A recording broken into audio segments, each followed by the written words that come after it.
Gratitude is a practice. You're not going to be happy unless you practice happiness. Nature just blows everything else out of the water. The life of your dreams isn't just Instagram perfect. It's filled with work. And We have a moral obligation to practice happiness. there definitely is a place for examining your life choices. I ask, do I love my life? Am I living a life I love? Ladies and gentlemen, welcome to the Extraordinary Family Life Podcast. We are your hosts, Greg and Rachel Denning. We are going to talk about happiness, joy, meaning, and most importantly, getting out of blah, getting out of a humdrum existence, this state of merely existing. I'm sure you've experienced it and felt it maybe too much. And it's just felt like you're flatlining. It's not exciting. It's not thrilling. It's just this occasional, that was nice, instead of most of the time, like being excited about your life. So when you wake up in the morning, you're like, yes, another day of life. Right with that, because I think a lot of times people get the wrong idea about what that's supposed to look like. When you say something like that, they imagine you jumping out of bed, like so excited and filled with enthusiasm, which happens sometimes. But even for you, Greg Denning, you don't jump out of bed every single day like that. And so, ultimately, I think that's kind of the point of this discussion, is saying, even for us who, we are living intentionally and have an extraordinary family life, we're not jumping out of bed with enthusiasm. Some days we wake up just like you wake up, tired, exhausted, overwhelmed, dreading the day perhaps. But we use intentional strategies to help us be able to get into these states that we're talking about, where we can find meaning and joy and purpose and happiness in the day that we have, regardless of what it looks like.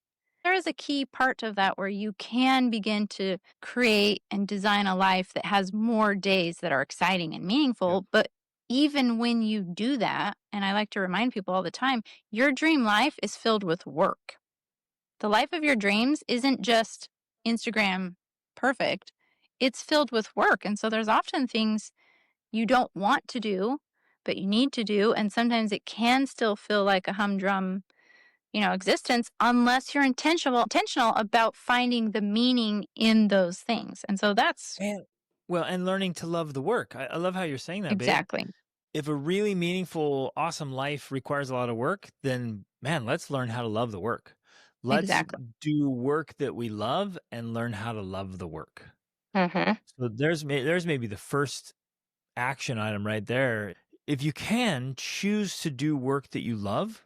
If there's just work that's just work, like taking care of the kids, like sleepless nights and diapers and messes and squabbles and drives or flights with little ones, or like whatever it is, it's lots of laundry, it's lots of dishes.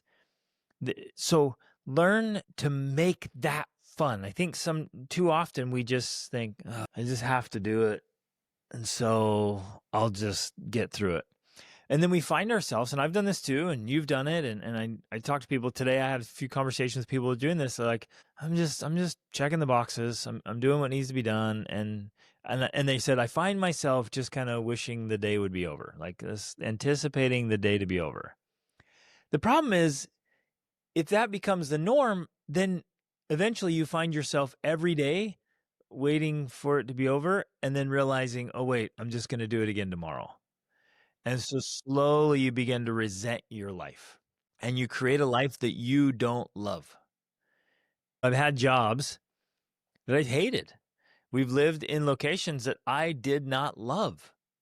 Mm-hmm. Now, I learned to make the most of it. I'm still joyful and positive. You probably wouldn't even know that I just don't like living in certain places, because because of what we're going to talk about, I get into my routines, my rituals, my habits, my patterns, and I'm like, I'm going to be good. But we've been there where I'm just like, I don't like my circumstances. Well, and I think that that's an important point to let's talk about it for a second because if you're going to go through this process of finding more joy and meaning in your life, there definitely is a place for examining, for lack of better phrase, your life choices, right? Yep. And sometimes that is the solution. If you hate your job, I would be looking for a different job or career. If you don't like Every where you live, 3 minutes. exactly. If you don't like where you live, move. And I've heard people say over the years like, grow where you're planted, but I've learned from experience that where you live does matter. Like Yep. sometimes those things, those drastic solutions are the solution. So it's definitely something you want to consider, you want to look into. But then there's the other side of the equation where, and I've talked to people, they're like, no, actually, I am living my dream life. Like, this is what I dreamed of. I'm in the place I want to be. I'm in the home I want to be. I have the family I want. But I still feel some of this mundane blah. And then that's when we're going to implement some of these other strategies that we're going to talk about. Like, okay, in those cases, what do you do about that? And it's important to emphasize that that's normal. That's just a part of life, even a dream life. Like a dream life is not all rainbows and unicorns and perfection every single day. I think that that's what people don't realize. They imagine that that exists without any challenges, without any obstacles, without any hard work, without any disappointments.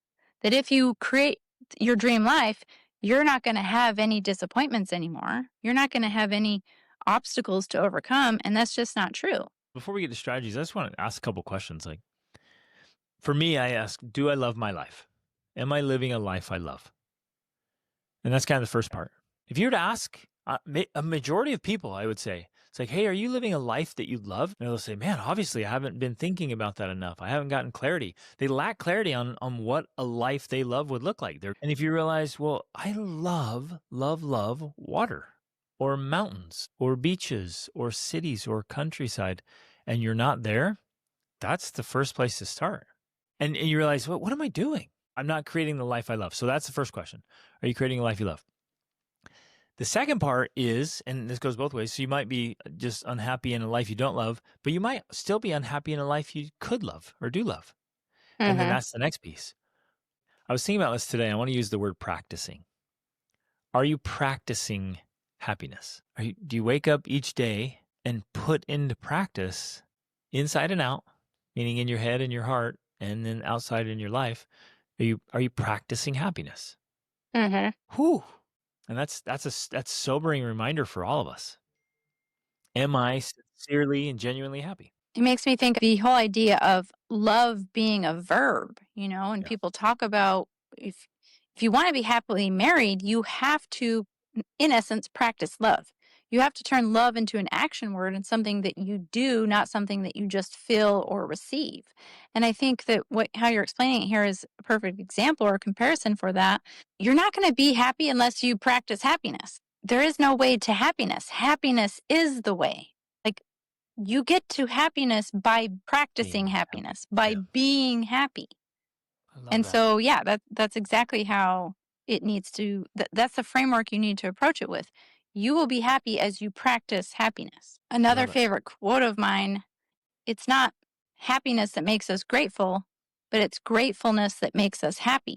And so that's part of, to me, that's part of the practice of happiness is by cultivating gratitude so that I can feel more happiness. I can feel more of those positive emotions because I'm focusing on the things I'm grateful for as opposed to the things that I don't like or that are going wrong or that, this or that or the other. Uh, a perfect example recently. And again, this is how I think it plays out in the day to day. It plays out in the little things that happen to us and how we choose to interpret them. We have our property in Portugal and we have a bunch of animals that we've gotten. We've only lived there for what, 3 months now, maybe? Less. While I have been gone in the States, one of our pigs, the younger one, died. And I was just so saddened by that. I realized that sincerely being grateful that my pig died because that's my trial, right? Like, oh, this is my trial. This is my challenge. This is my obstacle. My pig died. for me, being grateful for that helps me to put it in perspective. Like, literally, I am grateful my pig died and it wasn't my child and it wasn't my spouse and it wasn't some other horrible thing.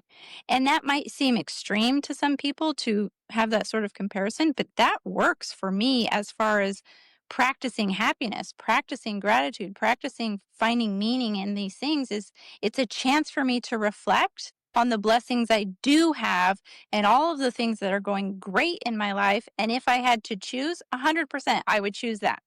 No doubt. There is no doubt in my mind that I would choose my pig dying, even though it made me sad at the time. And it's okay to feel the sadness and all of that Yep. and to not discount it. But for me to then be able to compare it to the other things that could happen, yeah, all day long, I will accept and be grateful for those trials, quote unquote, right? I've been doing that for a long time, and I think you're right. I bring that up. It's like that's one of the practices. It's just a mental practice I do to help keep things in perspective. Mm-hmm. When Yeah, when there's a loss, you realize, yeah, but we got to have that experience, that too. right? Something goes wrong. And obviously, it usually catches you off guard. It's unexpected, and there's a disappointment and frustration, and we can let it just wreck us. And sometimes that's enough to wreck people for good. It's important to have the perspective and to feel the gratitude. Mm-hmm. I love that. I think gratitude is a practice as well. It's something you practice. It's not like, well, I just don't feel it. I just don't have it. No, you practice it. Mm-hmm. Practice it. That's a big one. I would say finding joy and awe in simple things. In fact, I As want to I want to another focus in on, strategy. yeah, as another strategy, because it's related to the gratitude, and it just got me thinking. I'm like, to walk out in the morning and watch the sunrise, or to watch the sunset in the evening. It's pretty awesome.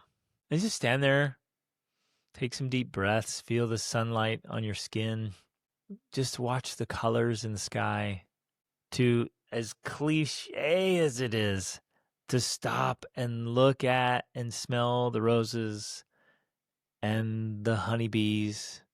Which when you actually have roses growing, which we do in Portugal, like it is, it's Amazing. so pleasurable to do that Yeah. because they are filled with so much fragrance and you're like, "Oh my gosh, this is an actual amazing experience." And they're awe-inspiring. When you look at the detail of a flower, it's Mhm. phenomenal. So there's an actual thing on awe, on Mhm. practicing awe. And they found in all the studies that it works best, like the results are far more impactful when it's in nature. They Mhm. try to do it with like man-made stuff, but nature just blows everything else out of the water. Yeah. And this author I'm listening to, he said that he practices time in nature, and he doesn't allow himself to like listen to podcasts or audiobooks. He sets aside time in nature to not do that.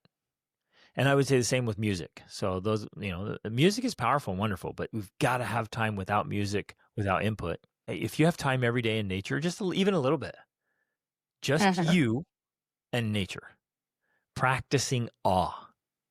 And that has such a grounding and healing and settling impact. Mhm. And we often feel that and I'm speaking from experience, me, that oh, we're too busy to do these things. And yet then we don't do them and wonder why we don't feel meaning or happiness in our lives. Because it's actually those very small things throughout the day that are the things that bring the meaning and joy and fulfillment into our lives. And so we have to create this framework of understanding that no, I need to do those things. If I want to be fulfilled with my life, I need to make sure I'm making time for those sorts of Yep. things because those are what will bring the meaning and fulfillment, especially when you do go through the process of creating the life that you want. Say you want to move to the beach town, or you want to move to the ski town, or you want to move somewhere where you get to be closer to the things that bring you joy. If you move there and you get back into the ruts and you don't do it, then you're missing the whole point of the whole dream that you pursued, right? Like you have to actually do the thing that you were pursuing in order to then find the meaning and fulfillment that you anticipated it would bring you. Exactly. It's such a great point. So, one of the things I also do that works great for me is finding a way to mentally connect the things I'm doing on a daily basis to a larger vision or picture of what I'm pursuing. If I'm just checking off the boxes, it's like to-do list, to-do list, to-do list, right? It can become so mundane and purposeless. But if I take a moment, ideally every day, but at least every week, if I can take a moment to pause and be like, okay, wait a second, why am I doing these things? Why am I checking these boxes? Like, why did I decide I need to do this every day? And usually, not always, people definitely just go through the motions of doing it. Ideally, you would take some time to identify your goals and dreams, which we actually have a whole extraordinary life planner to help people do that, that helps them outline this entire process of creating the right kind of to-do list, where then the things you're working on are connected to the goals and dreams you're trying to accomplish. But if you haven't done that process, or even if you have, you can still get back into the rut of, oh, I'm just checking things off, rather than remembering that, no, I want to do this because it's going to help me have a better relationship with my kids. I want to do this with my spouse because it's going to help me have that ideal relationship with my spouse. I want to work on this project because it's going to help me have long-term wealth for my family. I want to, and so you're literally connecting everything you're doing on a daily basis with the long-term objective that you're trying to achieve. And if I find for me, if I'm not doing that, if the things I'm doing are not connected to something like that, they literally become meaningless to me. And I'm like, what is the point? Why am I doing this if it is not helping me to achieve some other long term goal? Right. That is so awesome and so insightful because our actions, if they're not connected to something that actually matters, they just become empty actions. And that feels empty. I feel like ultimately humans are very driven by achievement in that Mhm. they need to have purpose to the actions they're taking, or else they just don't want to take the actions. Because it's And so, meaningless. yeah, because it becomes meaningless. So we're very driven by finding meaning. And so when you can learn to connect the meaning, and that can be anything. Like I can connect meaning to doing the dishes or loading the dishwasher or doing the chores or whatever it is. It doesn't matter what it is. I can find meaning in that because I've learned to connect it to a bigger vision of what I'm trying to create. Love that. And do you find that you have to remind yourself of the connection? When I am in a lower emotional state, maybe I'm in frustration or irritation or resentment or anger, I definitely do have to remind myself. But if I'm in a higher level emotion, if I'm already in gratitude or I'm already in productivity, even, or whatever, I find that it becomes more natural where I want to do that. The dishes, yeah, I want to do the dishes. Especially when I learn to use it as a tool for we've talked a lot about stress and recovery. Like when you're working and doing your things and you're trying to check off all the things, that's a form of stress, mental, emotional, physical stress, and then you need recovery to make up for that. And I've learned to use certain things like that as a form of recovery for me. Also, Yes. for me, I also think of it as focus thinking versus diffuse thinking. Like if I'm Yep. spending a lot of focus thinking on the computer working, to me, then the perfect activity is to go do something like washing the dishes where I'm just got this very loose, diffused thinking that's kind of all over the place. And it's like a rest for my brain to help it recover. Most of us are not strategic enough about that. Mm-hmm. Whether, well, especially in life, right? We have this list of tasks and we go from one task to the next task to the next task, and we just wear Mm-hmm. ourselves out and we're just grinding and just frustrated and hurt. Where what you're Mm-hmm. describing there, and we do this so often, you and I do it so often, and it's so helpful to we go from one task to another and we're checking off all our tasks, we're doing the things that need to be done, but the one task is acting like a break from the other. Mm-hmm. So we're Yeah. still being No. productive, but the one helps the other. I actually do that in the gym. So I'm going in for like, a full body workout, so to speak, or muscle groups. So while one muscle group is resting, I do a different exercise that Mhm. has nothing to do with that muscle group. So let's say, for example, I'm working out my arms, and so I'm doing curls, and I'm burning, and then my arms need a rest. So I can totally go over and do abs, right? So while I'm doing crunches, my arms are resting. Mhm. I want to Mhm. optimize. And so I'm still working out, still progressing, still moving through my workout while resting. And the same thing with what you're saying. I go from this task to this task, but we strategically use them as stress recovery, stress Mhm. recovery, stress recovery. Yeah, that's exactly right. And I think that is something we have both gotten really good at doing, which helps us to be far more productive over time. It's not wasted time. It's still being used, but it's in the form of an activity that is recovering us from the previous activity we're doing. We have to be more strategic about how we stress and recover. And that right there is a tool that I think helps you to feel more meaning and fulfillment. And I know for me, one of the signs I've learned to pay attention to is that if I'm working on something, no matter what it is, if say I'm working on the computer doing something and I start to feel irritated and annoyed and frustrated and tired, that to me is a sign that I've been working on it too long. And so then I'm like, okay, I'm going to take a break. I'm going to go do something else. And for Not me, that's scroll usually, mindlessly yeah, on social it's media. usually something physical. Like I've been sitting looking at a computer. Now I'm going to go do something that is physical, off screen, analog, right? And that could be whatever. It could be feeding the animals or washing the dishes or taking a walk. It could be anything that's not on the computer. And then I'm able to come back. I feel better. My brain is clear and focused. And then I can get the progress I need on that task because I'm not just grind, focus, focus, focus on the one thing. It's such a powerful tool and it Mhm. helps you overall to feel better. And when you feel better, you feel happier about your life. It really is that simple. So you really just have to be more strategic about doing the things that help you feel better throughout the day. And then when you feel better, you feel Happier. more content with Yeah. life. And so you're literally practicing happiness.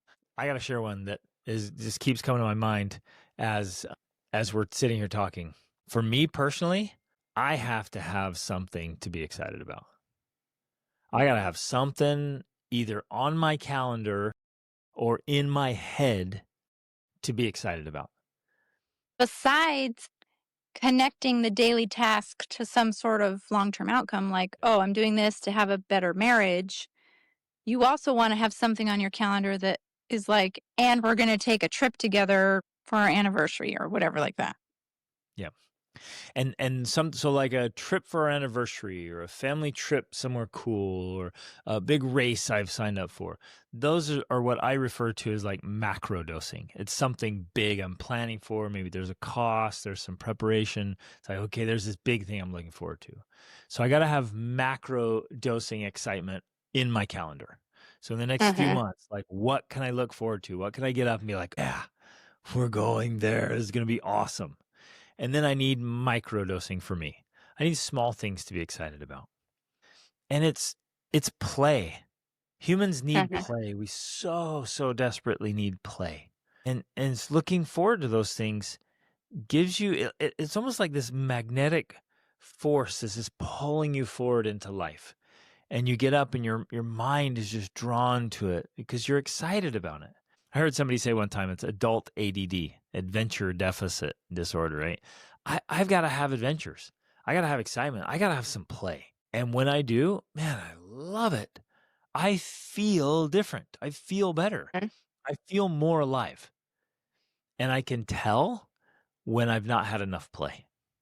mhm. Or I can tell in myself and in my coaching clients, I can tell right away. I'm like, oh, like, especially if they come with certain symptoms, I'm like, I know right away. I know what the problem is. There's nothing he's looking forward to.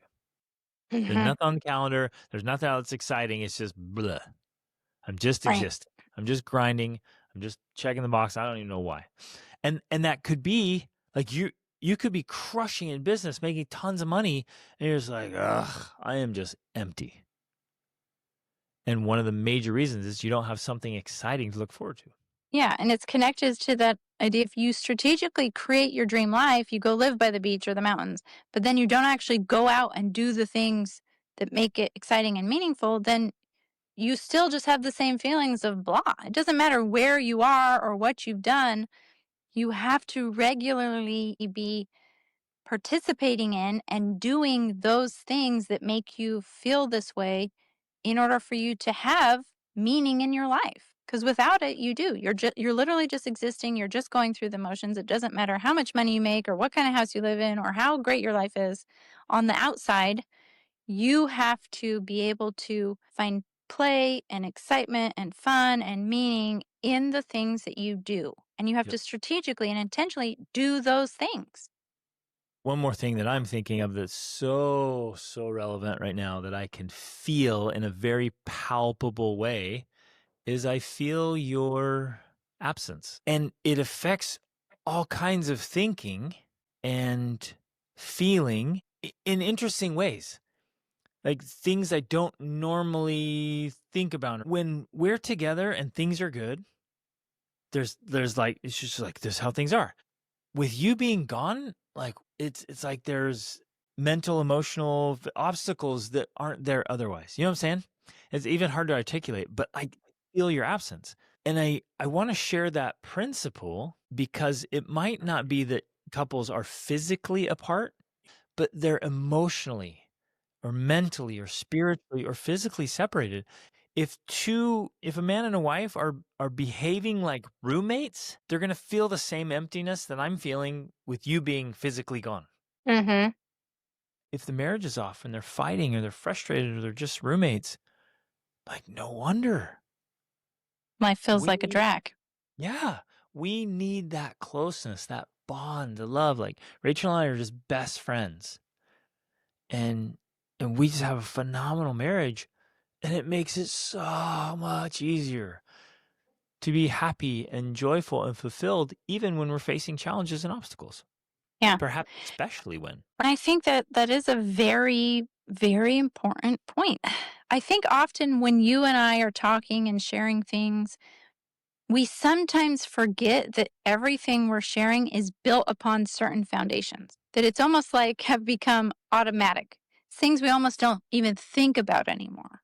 But for us, it's just like, no, that's there, that's in place. And that is then this firm foundation for everything else to build on. And so I think that's one of the things that when you have solid relationships in your life, it's just a foundational piece to everything else you're doing. And so it's that's why we emphasize them so much. That's why we talk about it so much. That's why we teach the things we do and the 28-day challenge and everything else we're doing because getting those relationships right is going to be the greatest source of happiness and fulfillment and purpose that you can ever find.